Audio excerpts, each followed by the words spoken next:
നമസ്കാരം. നമ്മൾ ഭക്ഷണം കഴിക്കാനിരിക്കുമ്പോൾ എന്തൊക്കെയാണ് ശ്രദ്ധിക്കേണ്ടത്?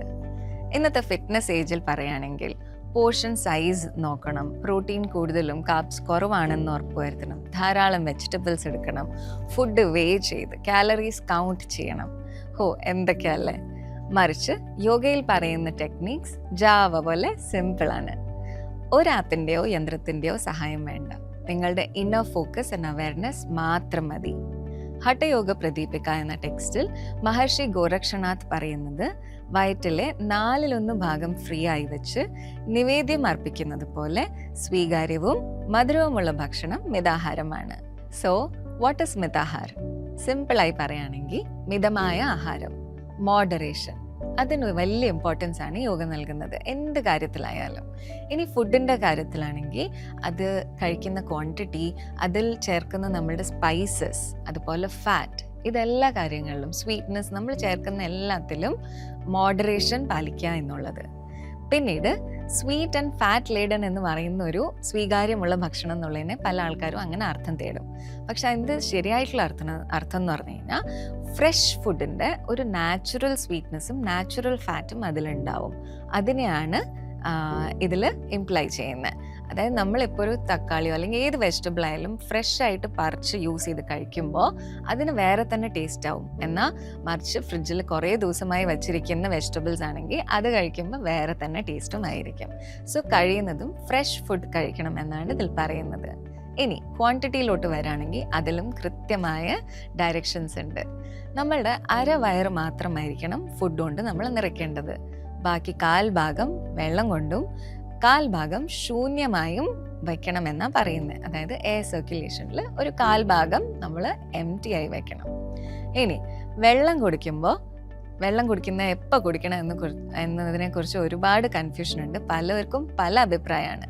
എന്നാൽ ചാണക്യൻ പറയുന്നത് വെള്ളം നമ്മൾ അരമണിക്കൂർ ഭക്ഷണത്തിന് മുമ്പേ കുടിക്കുന്നത് അമൃത തുല്യവും, സിപ്സ് ആയിട്ട് കുറച്ചായിട്ട് ഭക്ഷണം കഴിച്ചുകൊണ്ടിരിക്കുമ്പോൾ കുടിക്കുന്നത് മരുന്നിന് തുല്യവും, അതേപോലെ കഴിച്ച പാടെ അപ്പം തന്നെ എടുത്ത് കുറേ കുടിക്കുന്ന വെള്ളം അത് വിഷത്തിന് തുല്യവുമാണ് എന്നാണ് ചാണക്യൻ പറയുന്നത്. അതായത് ഭക്ഷണത്തിന് ഒരു അരമണിക്കൂർ മുന്നേ 1/4 ഭാഗം വയറ് വെള്ളം കൊണ്ട് നിറയ്ക്കാം. പിന്നെ ഇതൊക്കെ നമ്മൾ എങ്ങനെ അറിയാനാ അല്ലേ? 1/4 ഭാഗം, അരഭാഗം എന്നൊക്കെ നമ്മൾ എങ്ങനെ അറിയാനാ? സോ അവിടെയാണ് നമ്മൾ യോഗയിൽ പരിശീലിക്കുന്ന മൈൻഡ്ഫുൾനെസ്, ബോഡി അവയർനെസ്, ഫോക്കസ് എല്ലാം യൂസ് ആവുന്നത് അവിടെയാണ്.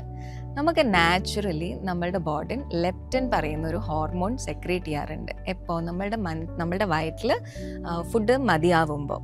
സോ ഇത് സാറ്റിയേറ്റി ഹോർമോൺ എന്നാണ് പറയുന്നത്. എങ്ങനെയാണ് നമ്മളുടെ ഫുഡ് വേണം, ഹംഗ്രിയായി അല്ലെങ്കിൽ വിശക്കുന്നു എന്ന് എങ്ങനെയാണോ നമ്മളുടെ ബോഡി നമ്മളോട് കമ്മ്യൂണിക്കേറ്റ് ചെയ്യുന്നത്, അതേപോലെ മതിയായും എന്നും കമ്മ്യൂണിക്കേറ്റ് ചെയ്യാറുണ്ട് നാച്ചുറലി. അതാണ് നിങ്ങൾ വൈൽഡിൽ നോക്കുമ്പോൾ ഒരു ആനിമൽസിലും ഒബീസിറ്റി കാണില്ല. ദാറ്റ് ഈസ് അതെന്തുകൊണ്ടാണ്? അവർ ഈ ലെപ്റ്റിൻ്റെ നാച്ചുറൽ സിഗ്നൽ മറന്നിട്ടില്ല. മറിച്ച് നമ്മൾ പല ഡിസ്ട്രാക്ഷൻസിൽ കഴിക്കുമ്പോഴും അതേപോലെ കുഞ്ഞുനാളിലെ നമ്മൾ ഫോഴ്സ് ചെയ്ത് കുട്ടികളെ കഴിപ്പിക്കുന്നതുകൊണ്ടും ഒക്കെ നമ്മൾ ഈ ലെപ്റ്റിൻ്റെ സിഗ്നൽ മറന്നു പോയിരിക്കുന്നു. പിന്നീടുള്ളതാണ് ഒരു പോയിന്റും കൂടെ, നിവേദ്യം അർപ്പിക്കുന്നത് പോലെ. ഇതിനെ റിലീജിയസ് ആയി കാണുന്ന ഒരു ആവശ്യമില്ല. ഇതിലാകെ പോസിറ്റീവായിട്ട് ഗ്രേറ്റ്ഫുൾനെസ് ഉള്ള ഫീലിങ്ങിലൂടെ വേണം, താങ്ക്ഫുൾ ആയിട്ട് വേണം നമ്മൾ ഭക്ഷണം കഴിക്കാൻ എന്നാണ് ഇതിൻ്റെ അർത്ഥം. അതായത് നമ്മളുടെ മുമ്പിലിരിക്കുന്ന പ്ലേറ്റിൽ നമ്മളുടെ ഭക്ഷണം കയ്യിലെത്താൻ വേണ്ടി എത്രയോ ആൾക്കാർ കഷ്ടപ്പെട്ടിട്ടുണ്ട്.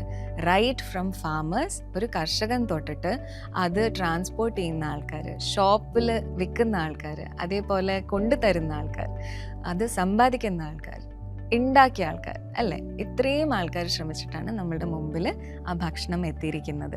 സോ ഇവർക്കെല്ലാവർക്കും നന്ദി പ്രകടിപ്പിച്ചുകൊണ്ട് നമ്മൾ പോസിറ്റീവ് മൈൻഡ് സെറ്റോട് കൂടെ കഴിക്കുകയാണെങ്കിൽ സയൻറ്റിഫിക്കലി കണ്ടെത്തിയിരിക്കുന്ന നമ്മളുടെ അബ്സോർപ്ഷൻ കപ്പാസിറ്റി, അസിമിലേഷൻ, അതായത് ഫുഡിലുള്ള ന്യൂട്രിഷൻ നമ്മളുടെ ബോഡിക്ക് അബ്സോർബ് ചെയ്യാൻ കഴിയുന്ന ഒരു ശേഷി കൂടും എന്നുള്ളതാണ്. സോ ഇതിൻ്റെയൊക്കെ സമ്മറി എന്താ? Try to cultivate focus. നമ്മളുടെ ഫോക്കസും മൈൻഡ്ഫുൾ അവയർനെസ്സും ഫുഡ് കഴിക്കുമ്പോൾ ഫുഡിൽ മാത്രം ശ്രദ്ധിച്ചാണ് നമ്മൾ കഴിക്കുന്നതെന്നുണ്ടെങ്കിൽ നമ്മൾക്കിതെല്ലാം എളുപ്പത്തിൽ നേടിയെടുക്കാൻ കഴിയും. അതിന് നിങ്ങളെ യോഗ പരിശീലനം ഒരുപാട് സഹായിക്കും.